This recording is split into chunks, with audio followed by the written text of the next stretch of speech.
Deb, if you're on the recording, there we go. Thank you. I'm good. And then I will probably need somebody to turn that off at 11 o'clock. I'm not sure why my button disappeared for recording the meeting, but thank you, Deb.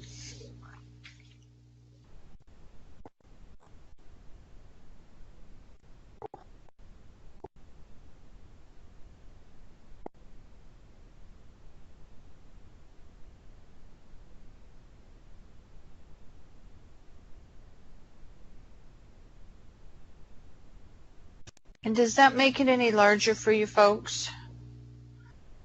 I hope. I hit the middle button and I was hoping to maximize that for you.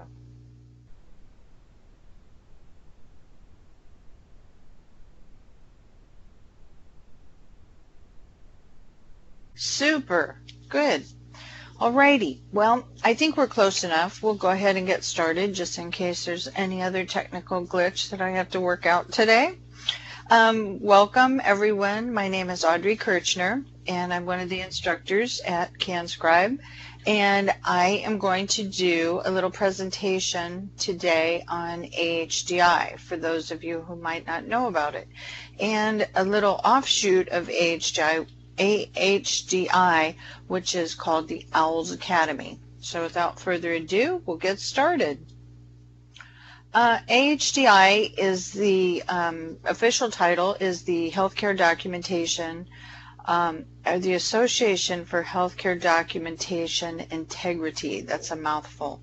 So if you can, just go by AHDI, and that's the acronym that stands for this kind of overseeing body for medical transcription and healthcare documentation. When we talk about AHDI, we need to understand a little bit about it and some of the benefits. That's the bottom line. What is the benefit to you folks? And I do want you to be aware that as a member of AHDI, you do stand to gain quite a bit, and it's very important. I always believe that if we don't get involved in things, we can't see change. We also have to support our governing bodies, so to speak, just because without that, we end up with such a small nucleus of people that they can make decisions for us in general without ever hearing our voice. So it becomes a little bit like government. And although I don't like talking about politics, there is quite a bit of there are quite a few reasons why we do want to be involved and make sure that we have a voice in what's happening.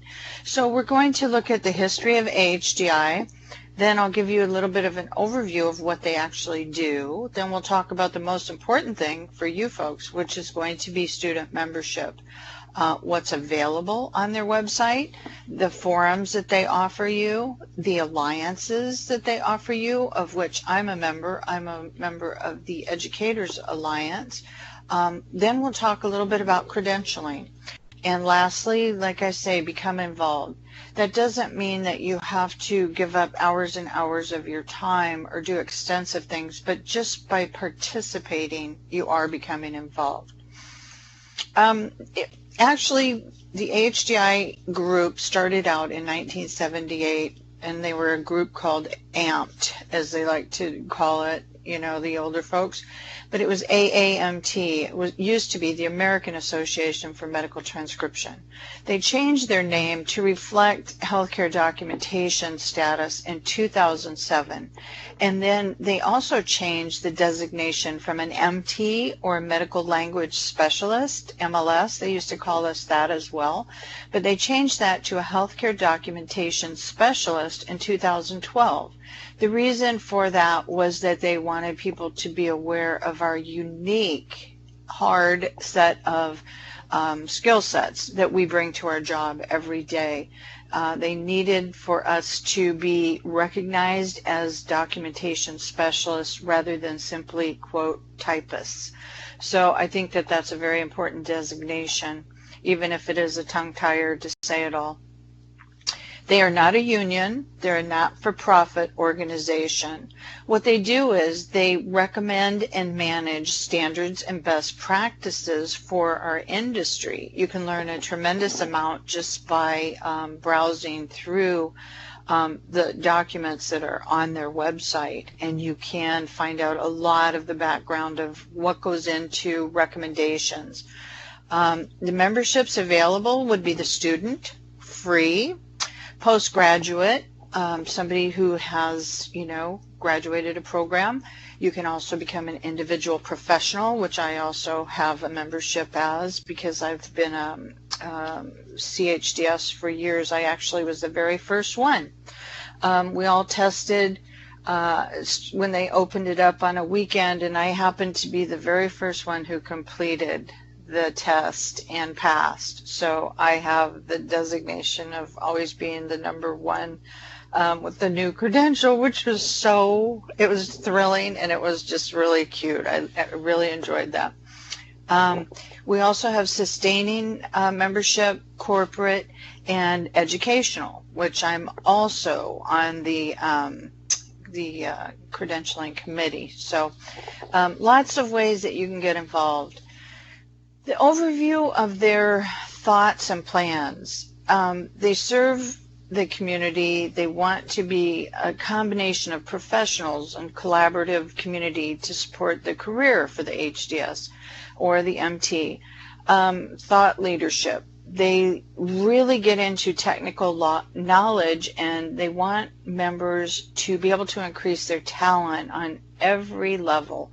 They spend a lot of time doing this by recruiting people to give opinions, people to write articles, all kinds of things, and of course doing things like conferences, or even having our members attend other conferences in related fields, because they want this interconnection, this woven background.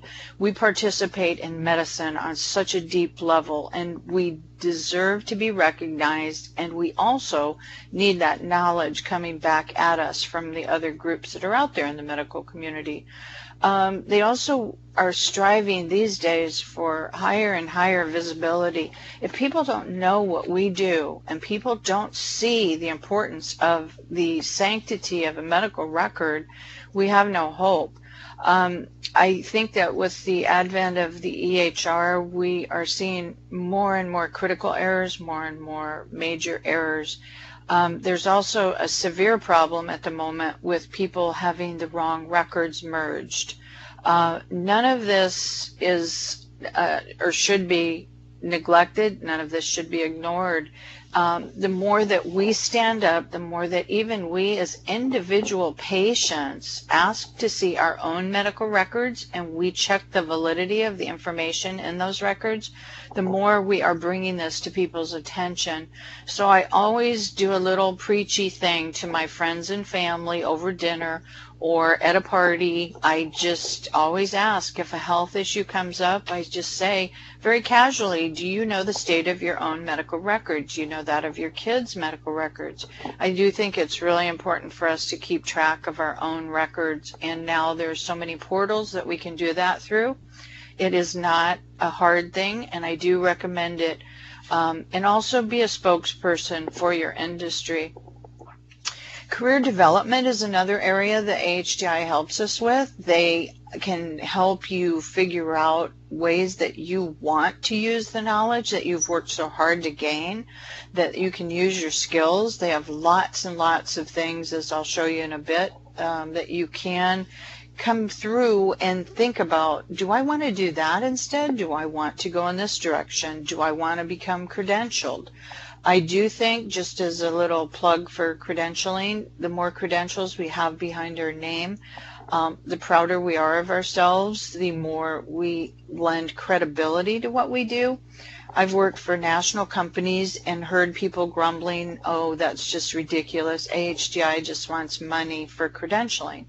I don't believe that's true. And my comeback for that, for many of my peers, was, if you think that you have knowledge, why would you be afraid to stand up and test for the credential?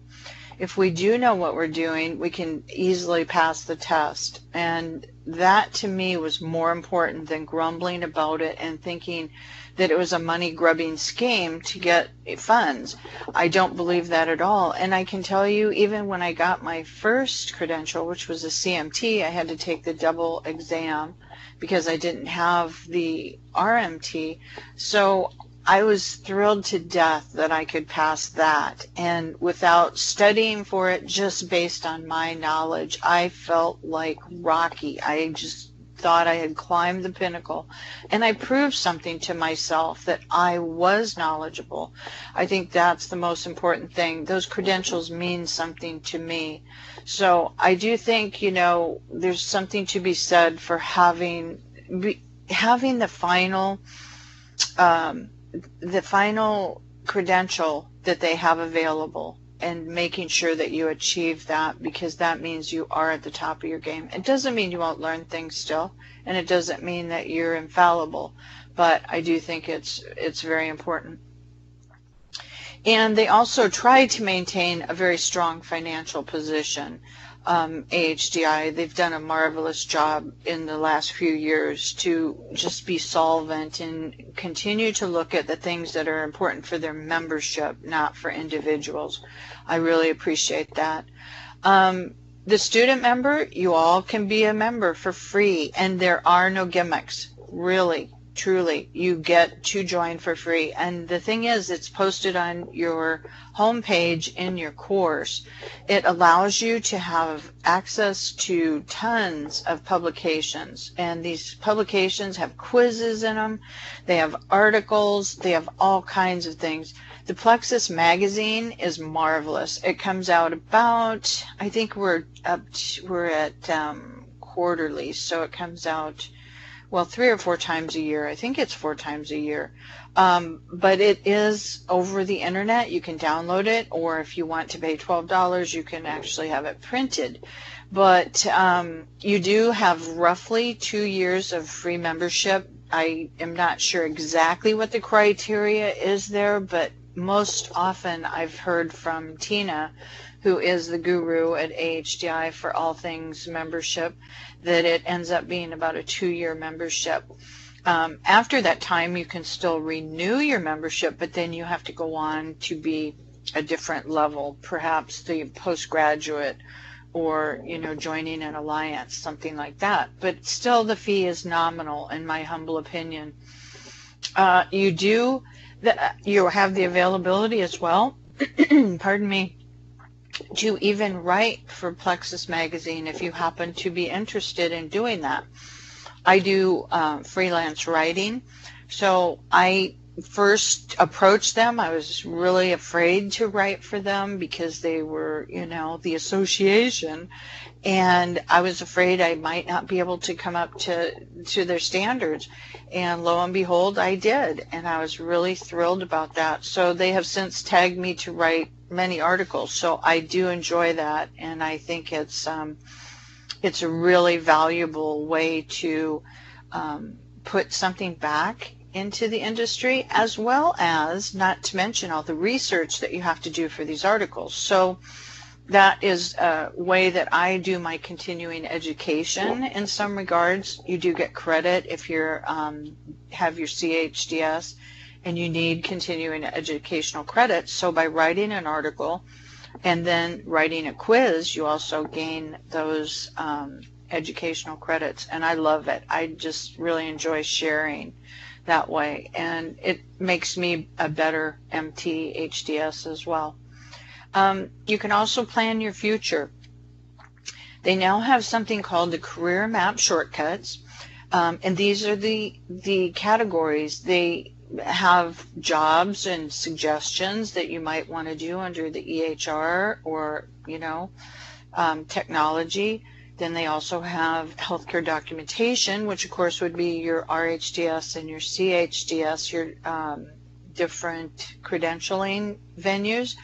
Then they also have a category for document integrity, revenue cycle, healthcare information management, and administrative.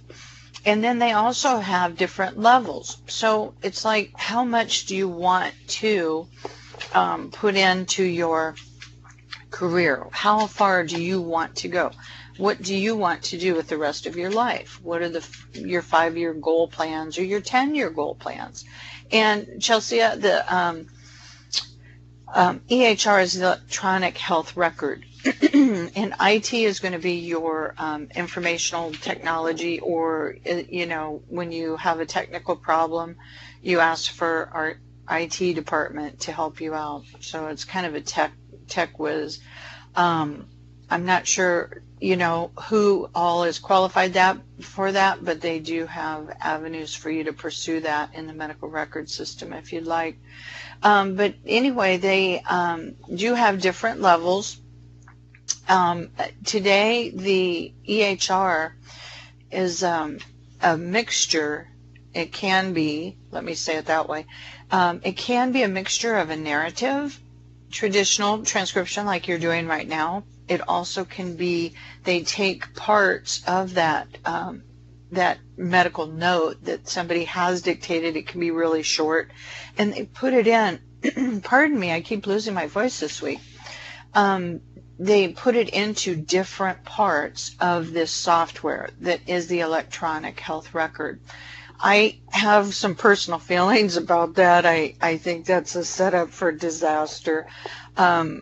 Just copying and pasting things in, and what if you put it in the wrong spot? The other thing is, too, they have very limited headings.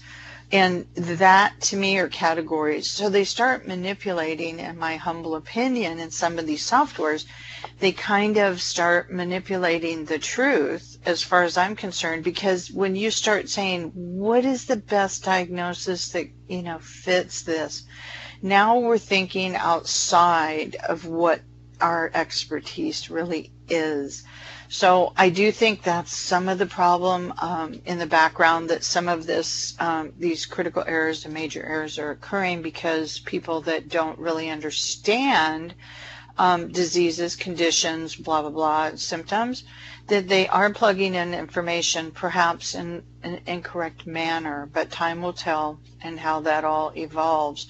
I do think that's why we're seeing more swinging back to the narrative, because if a doctor documents what he actually wants in that record, you are safer. We're safer as patients. He is safer because he's not having somebody mess with that information that doesn't really know what they're doing.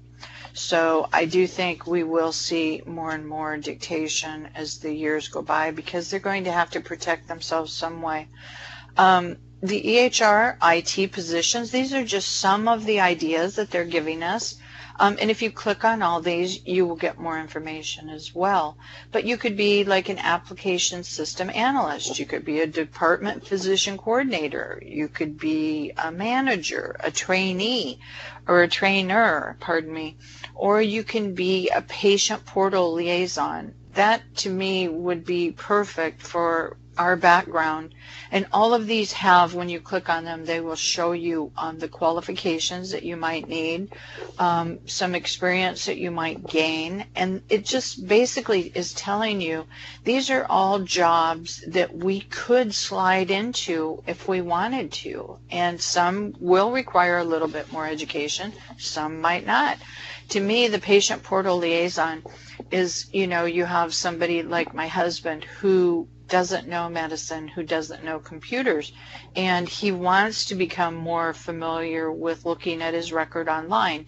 And so you have someone sitting, at the office, or you might have somebody just working from home and saying, okay, Bob, we're going to connect, and I'm going to have you click on this, and I'm going to show you how to get into your medical record, and I'm going to help you understand what your record is telling you.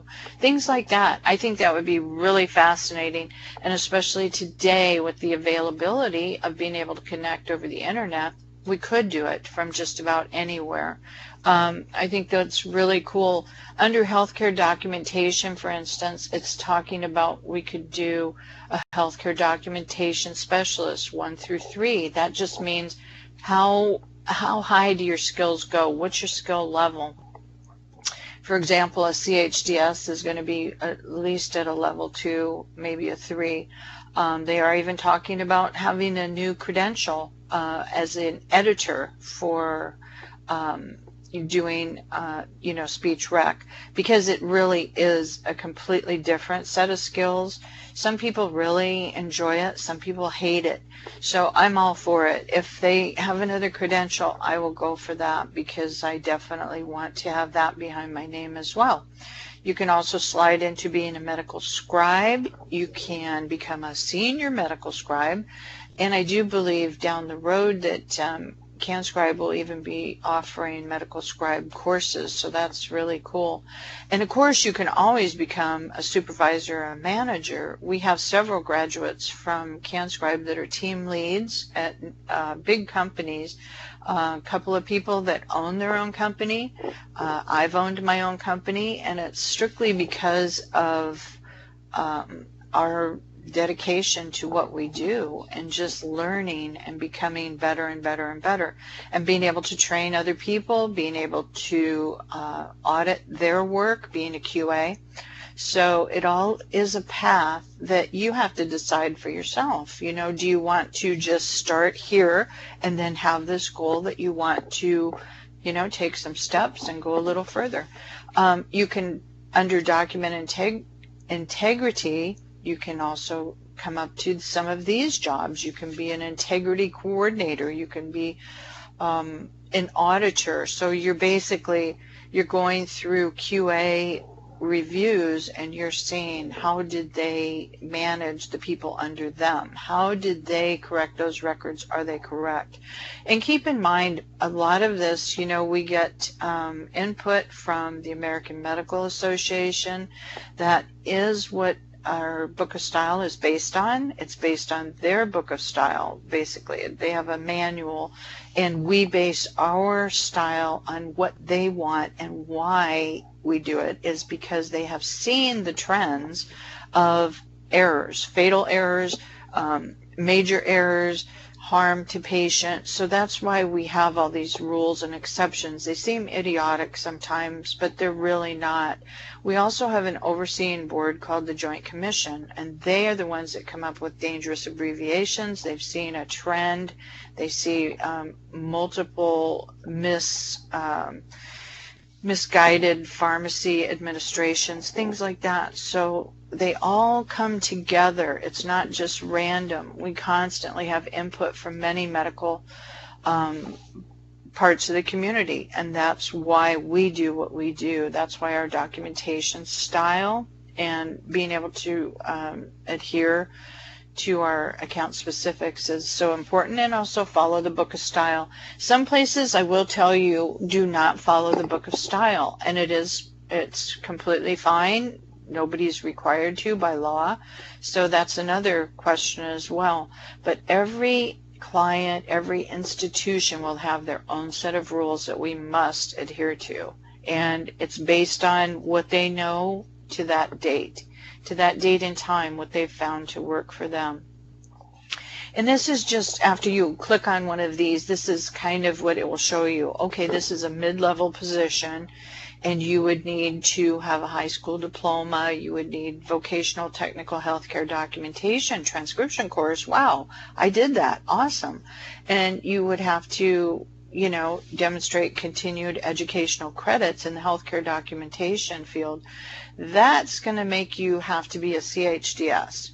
So that's what I'm saying. You do need to, if you have a goal for this, plan your steps, because you would want to, if this is the job that you thought you would eventually like to move up to, you would need to go into, your practice, begin your RHDS journey, and you'd have to work 2 years, and then you are able to sit for the CHDS. But first you'd want to get your RHDS. And to get the RHDS, I will go into that more in detail, but you don't have to have experience. You can graduate the course, sit for your RHDS, then get your experience working for someone for 2 years, and then you can automatically test for your CHDS. So just by doing that in 2 years, you would have the requirements to to try for a position such as this one. So it isn't, you know, I hear a lot of students worrying about the future. It's not that our jobs will go away. They may evolve. They may stay the same for a lot of us. They may have side branches now that offer us more and more opportunities. So I look at it as the glass is not half empty, the glass is half full, because who knows what will happen. All this education that you are acquiring is going to be usable on some level, and it's going to make you smarter, stronger, and better at what you do. So I do believe, again, you can become coders, technicians, analysts, supervisors, managers, and under all of these different categories. I taught medical transcription at a community college, and a lot of the students took it as an elective. They were coders, or they were going into HIM, which is management, and they took it just because they wanted to learn terminology. They wanted to learn what the doctors do and the significance of medical documentation on a different level. And they all said, hands down, that it was incredible, that they were so glad that they took it because it gave them such a good background. And coincidentally, it was really funny. They said, we never would have learned to say all these words correctly if we hadn't taken an auditory version of medicine. And they really liked it. It also improved their typing skills. So even the people that didn't want to pursue it as an MT-HDS, you know, final career, they found value in that. So I really think that it has a lot of value for anyone in medicine. And you can, of course, view the administrative careers as well. There's another great thing on AHDI, which is Job Hunt. You can go on there, you can post your resume. You do have to sign up and create an account.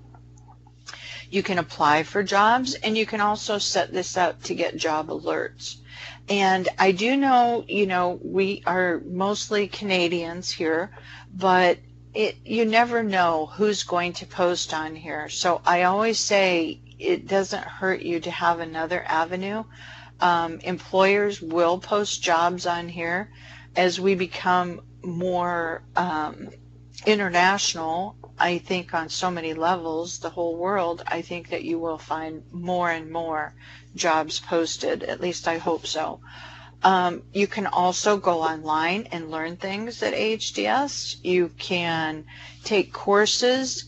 For those of us who are a CHDS, we have to fulfill 30 educational credits in a 3-year period, which is really not very much at all. I actually think it should be more, but I won't mention that to anyone. But because I do think I see the value of it completely every single day. But for instance, we have several categories, and if I needed we have to fulfill so many in each category in order to retain our credential. So if I needed a transcription, a TW, which I think is tools in the workplace, if I needed this, I would click on this webinar and I'd be able to watch it and get 1 credit. Usually if you watch a webinar, you have to write a tiny little, more like an essay, 300 words. You just have to explain it so that they know that you actually went to it and you got something out of it. And you just keep that for your records in case you're ever audited. But they have these online learning libraries that are fantastic. And at the end of my credentialing period, usually I'm missing a few. So all I have to do is go to AHDI's website, and I can go through Plexus and find multiple articles and quizzes, or I can come here and I can watch things. I'm never at a loss for being able to fulfill my credentialing requirement, simply because they have everything. They have lots and lots of webinars for you folks as students. They have some that are recorded, and then we usually have 6 or 8 per year that we try to do live. I did one a couple months ago, and I think Andrea is going to be doing one in September on interviews and resumes, and I think that's awesome. But again, You can, some of them even are free, so that's a nice thing as well. But the student charges, I believe the most I've ever seen them are $10. So it's not a lot of money, and if you can't, attend live, all you have to do is sign up for it and they send you the link. So I do think that's awesome. Again, they have Plexus through their website, and as soon as a new one comes out, you receive an email, you log on, you download that to your computer in PDF format, and you can look at that, review it at any time. They always have things like activities in it, crossword puzzles, articles on medications, articles on the industry, articles on related topics, even just things like, stress in the workplace when you're sitting all day long, things like that, standing desks, all kinds of interesting things. I don't think you'd be at a loss for being able to learn something from each Plexus magazine. Then they also have the forums. They have some for specific groups, like for instance the Educational Alliance, and we manage that. But then they have lots for students, just for people out there on the job. You can go and you can just log in and ask questions. One of the best ones that I think, well, a couple of them, Kristen Wall, she's the editor of Plexus magazine. She answers these herself, and people just write in, even our students write in, what's the difference? How come it's fundoscopy and it's not fundoscopy with an O? And she'll answer that. She's great. She keeps up with this constantly, and you can get an answer right away. Where did you document that? And I think it's really important. Or you can just, have general discussion topics, auditing the EHR. And you can also check on things that they're doing. They're doing a survey, and that was for private medical transcription companies, just to get an idea. They like to track what's happening in the industry, and even if you're not involved in it, you can always learn something about the industry or see where the trends are going, and I think that's really important. They also have medical specialties available online that you can train on, and I think that these are wonderful courses. Level 1 courses would be what you folks would probably be geared towards, because you're just starting out. There are no credits associated. So the level 2 courses would be something that I might take if I needed these credits, and I could earn up to 3 or 4 at a time just by taking these courses. And I don't think that, they're terribly expensive. If you're a member, you get a real bargain rate here, but you can go through and you can take any of these courses. So if you did get a job and you had any doubts, you were worried about your expertise, and maybe you were doing a lot of neurology, you could come on here through Oak Horizons and register for a course and go ahead and take that course and beef up your knowledge. I just think it's kind of fabulous. These are all geared towards transcription, because they're not going to be, something that's above your head, that's so far out there that you're dealing with more information than we could possibly need. So these courses are going to be directly targeting medical transcription and healthcare documentation, which I think is invaluable. So, it's just a thought. You can also come on and you can get your book of style here. I know that a lot of people ask all the time about the having a paper version of the book of style, and it costs so much to send to Canada. I always recommend you try and find it at a bookstore or even on eBay. I bought my copy on eBay and it was still in the wrapper, and it was very nominal here in the US. You can find it used, and any of the used ones that people have purchased, they've said they were like brand new. You can order things online, such as the Book of Style workbook. Very interesting, with lots and lots of exercises in it. And of course, you can order a digital version if you ever need it. But you know, just they come up with really good products, and sometimes they'll have different books and things like that. They have study books for the RHDS if you are worried about it. I will tell you that a lot of our students have taken the RHDS exam and they have passed it without even using a study group or the study materials, because the course is that comprehensive. So I think that speaks well. You can check out the online buyer's guide. This is in the process, I think, of becoming bigger and bigger. I did click on here the other day just to check it out, and I didn't see any products listed yet. So it did say that more information was forthcoming. So, but they do have some cool little things you can click on here just to see what they have available. Journals, magazines, online subscriptions, things like that. I think that's really cool.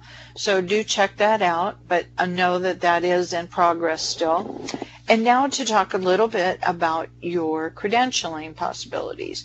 You don't have to. It's usually not a requirement. I will say that if you work for a school, you do have to have a credential, and you have to have the top credential, or you have to be willing to get that credential within a specified amount of time.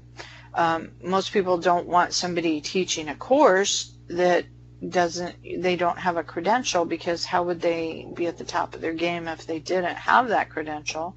So that is important. You can get started today. You can download the credentialing guide. It will tell you a lot about what's on the exam and what you need to be prepared for.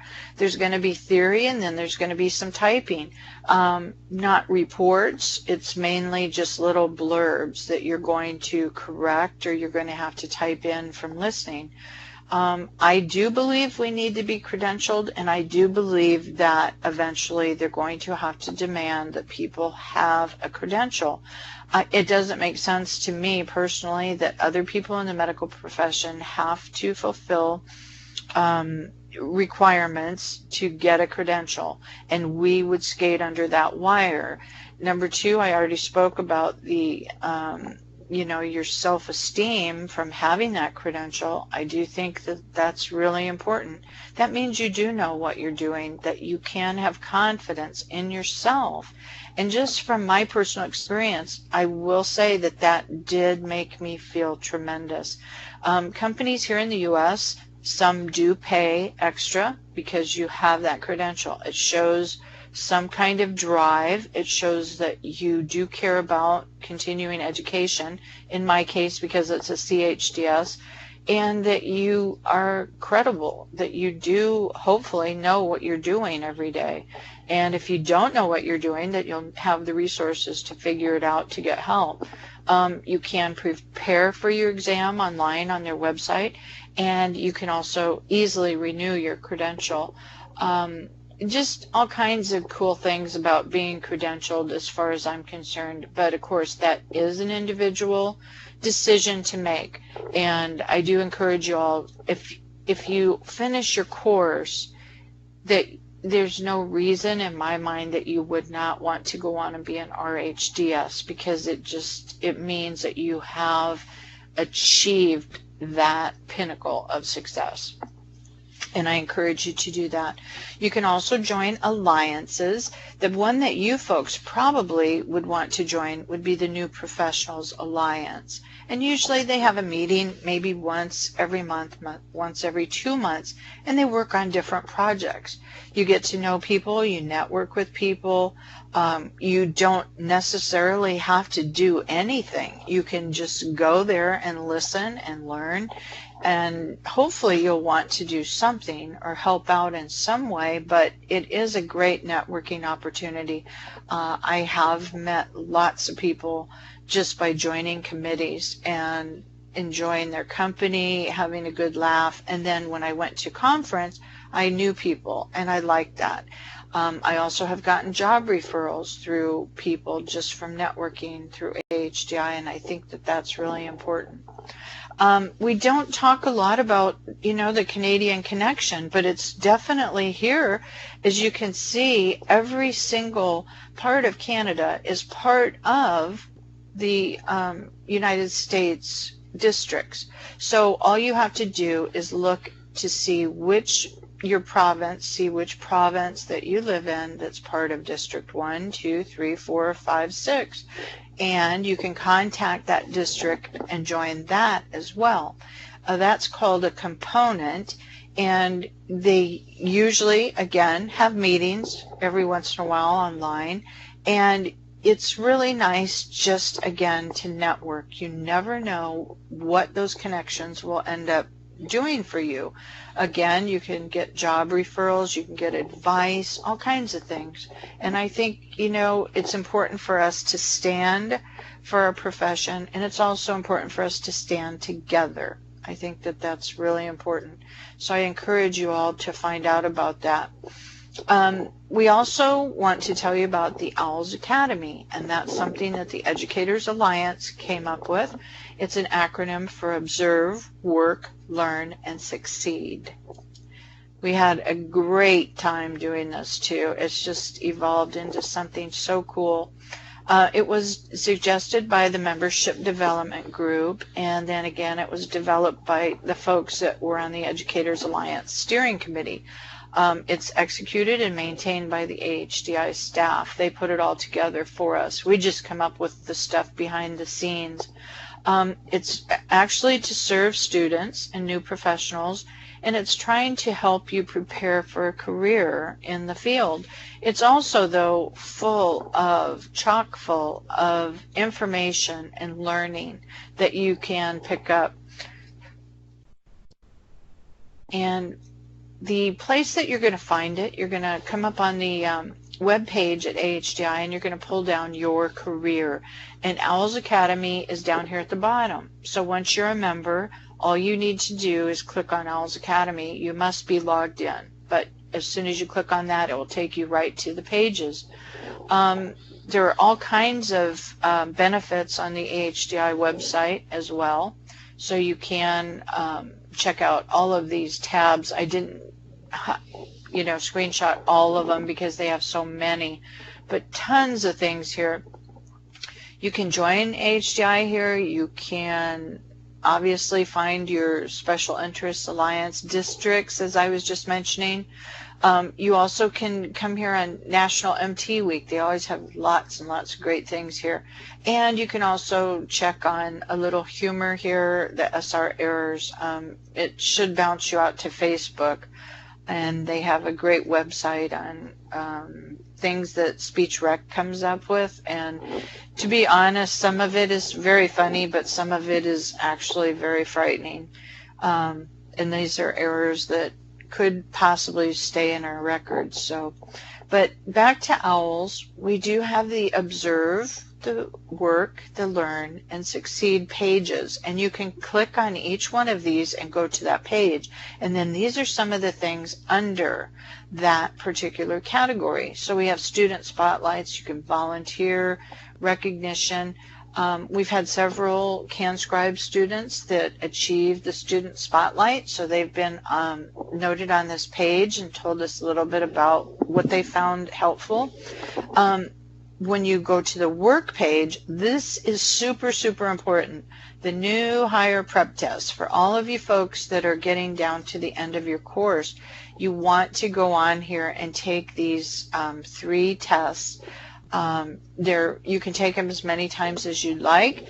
They will give you a good idea of what's going to be out there in the work world if you go to apply for a job. You have your career resources, the job board, those things that I've shown you. The Learn page is fabulous. Many of the instructors here at CanScribe have come up with these. Inquiring minds want to know that you want to know about that particular specialty. What's GI all about? How to transcribe GI. You're going to learn a bunch of really unique things to that specialty. And we usually have like a topic for that particular. It's matched up with Plexus, so it kind of goes along with that every time. And this comes out. We always update these pages for when a new Plexus edition comes out. Then we also have the shortcuts corner. Somebody gives you tons of shortcuts that you can use on your keyboard, let's say Windows shortcuts, Word shortcuts. They also give you text expander shortcuts. Go ahead and make this text expander for this phrase, things like that. I think that's invaluable for us. Then we also have articles. This is a short article that's going to appear in every Plexus magazine called The Game Changer, and it's usually about a subject related to the plexus, but not necessarily, but you'll find these very interesting, just a short article. Then they also have feature articles that are more in depth on, things like breast cancer in men, or just different mental health things like that. Very interesting. And then your Succeed page is going to tell you about credentialing tips. What do you need to watch out for? What can you do to help yourself get that credential? And then more about it, the exam prep, and the recertification. So all really great information. We also have under the Learn page, sorry, my mouse is acting up here. We have lots and lots of exercises, tons of things that you can download to practice with. So I think that's really important as well. The quick links, you can click on these and jump out to, their subsidiary pages. So you're going to also, under career resources, find things like the compensation toolkit. Read a little bit about that so you kind of know what to expect when you start looking for a job. The Career Center, again, will take you back there. The career map I already showed you, and that has already been set up. That was the one where we looked at all the jobs. So I think that's awesome. And this is an example of your new hire test prep. You can have 2 hours to complete these if you need it. Each quiz has 75 questions, so that's pretty cool. You can take 1, 2, 3. You can come back in a week, take number 2. You can do it any way you like and as many times as you like. And it's strictly theory. Excuse me. And it's really an accurate view of the kind of theory tests that you would be asked if you applied for a job online. Okay? In the Learn pages, again, these are just some examples. Like we had in July, we dealt with eponyms. October, what is continuing education? December, we talked about hepatitis and the vaccines. I think those are all just, really informative things. And again, your shortcuts, we want to learn more about those. How to transcribe cardiac enzymes, really important.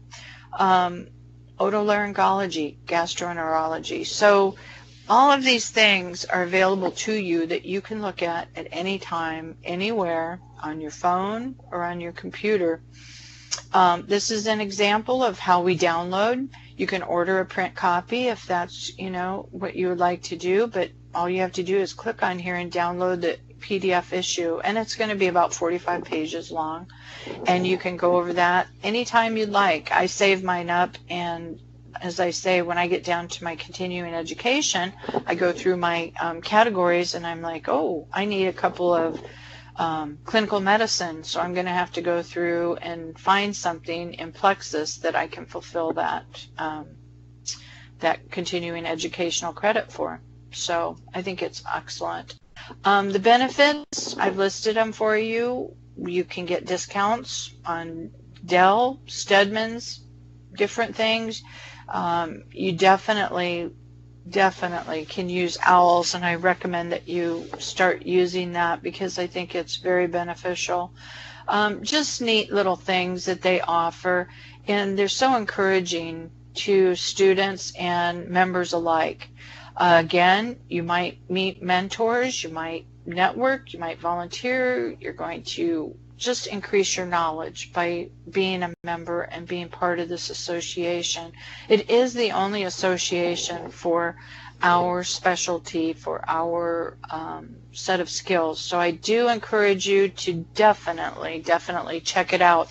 I don't think we probably have very much time to pop out to the website, but do you folks have any questions for me, or I can show you the website?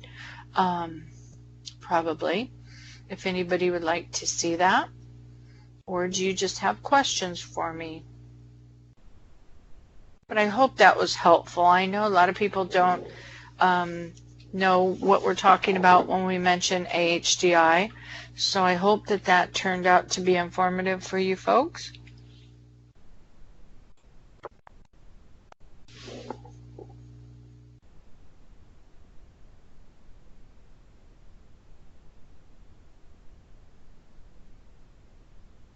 Okay, let me see if I can pop out there. Hold on 1 second. Okay, there we are. Now I'll just have to share it with you. Share a window.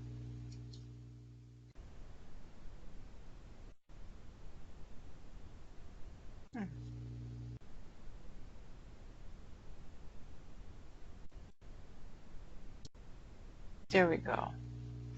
I think you all can see it. I hope. Okay. Okay. So, let me see. Don't know. Awesome.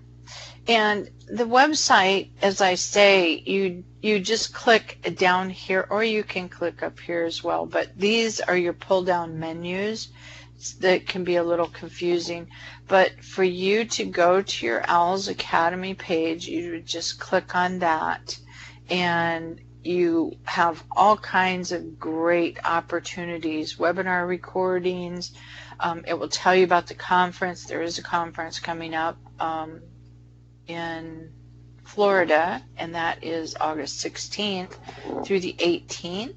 But if you click on any of these pages, then you go to a deeper level. And again, here's one of our students right here, Renee Ritveld. She was our student spotlight, our last one. So, and we have them, we ask you folks to write in your own words something about why you wanted to become an MT. And I think it's fascinating. Everybody has a little bit of a different story.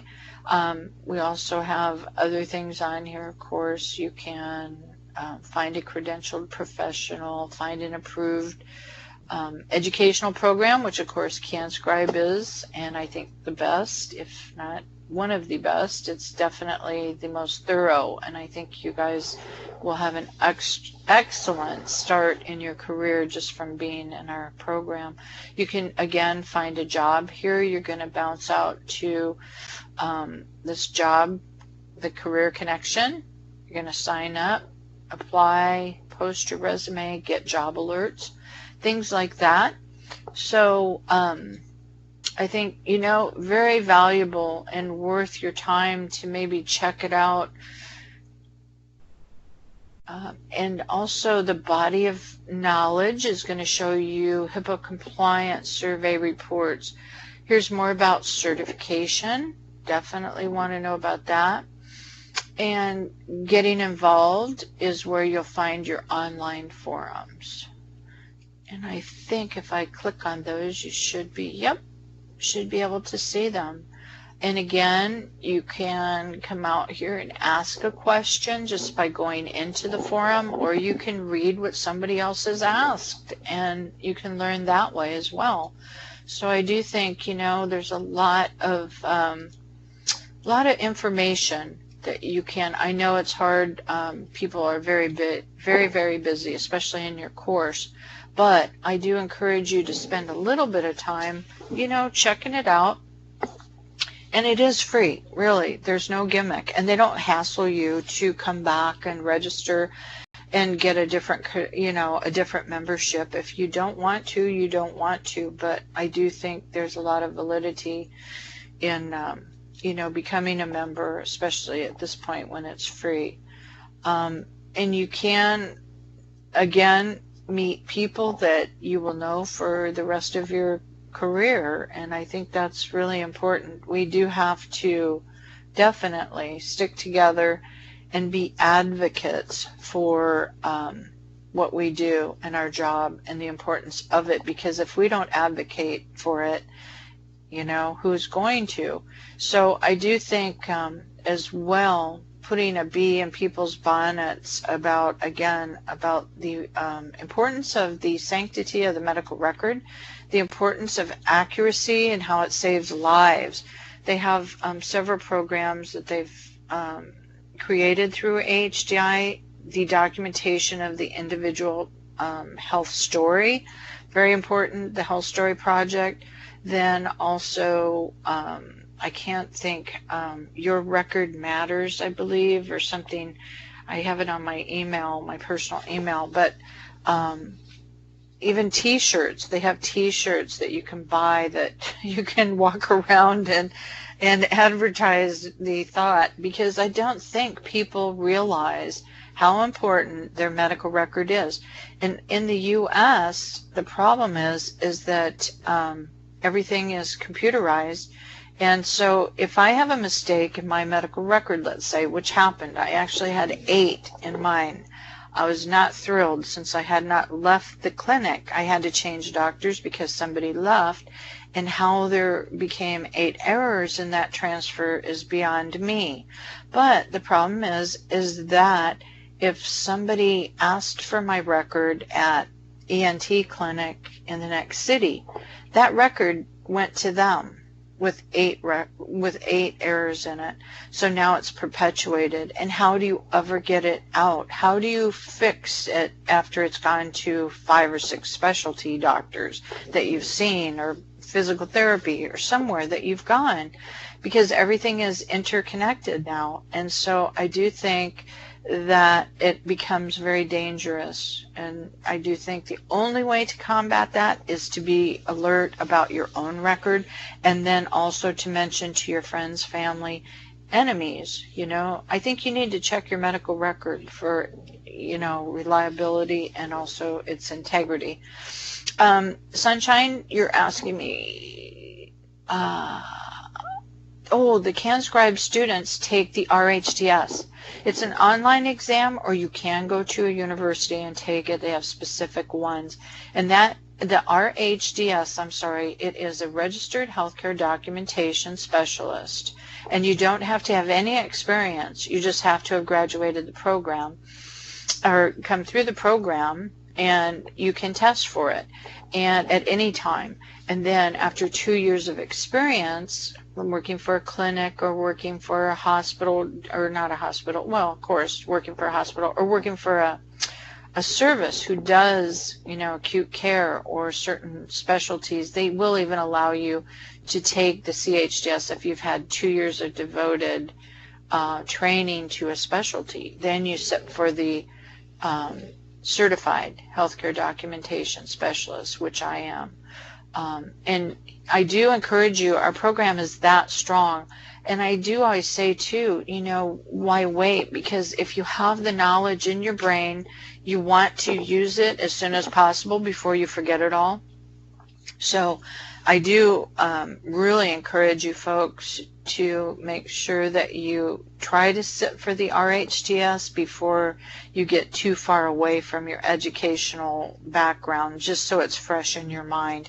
Especially those of us who are older, it's easy for things to slip right out like a sieve. So I do think, keep it fresh and go and test for that. And I think you'll find that your knowledge is way more than you even imagined, because our program is that strong.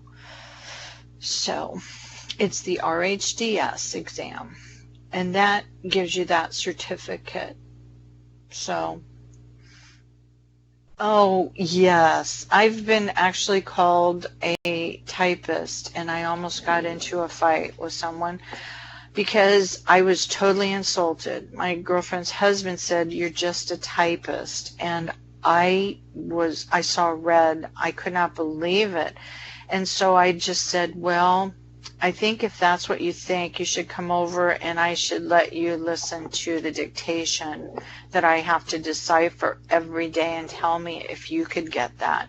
And you could just be a typist. And it was very eye-opening that people really think that. And I did understand afterwards, but it was very upsetting to me because I think our level of skill is just extremely high. We have to know so much, and we have to be so intelligent to do this. We do. And I don't have any doubt about it. And like I said, to me, the credential says everything. I do know that I'm qualified. I do know that I have achieved that bar of expertise. And I think that that's really important. And I still continue to do that. So by my continuing education. So I do encourage you folks to keep that in mind, and whatever you decide to pursue, you know, this all will help you no matter what you do. We have a lot of people that have gone into veterinary transcription because it's a very easy shift that way as well. Some people even do law enforcement transcription as a side branch of what they've learned. Or legal, you can always transfer to legal as well. So just having this background and being able to do this complex set of skills, it's aces. You're going to be marvelous. So I think we're about out of time and I'd better be going.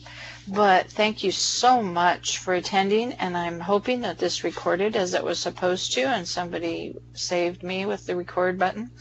And there will be a PDF that will be posted up with this as well. So if you'd like to just click on the webinar, you can download that as well. All right. Thank you all for coming, and have a wonderful day. And keep up the good work. We're proud of you. Okay? All right. Bye, folks.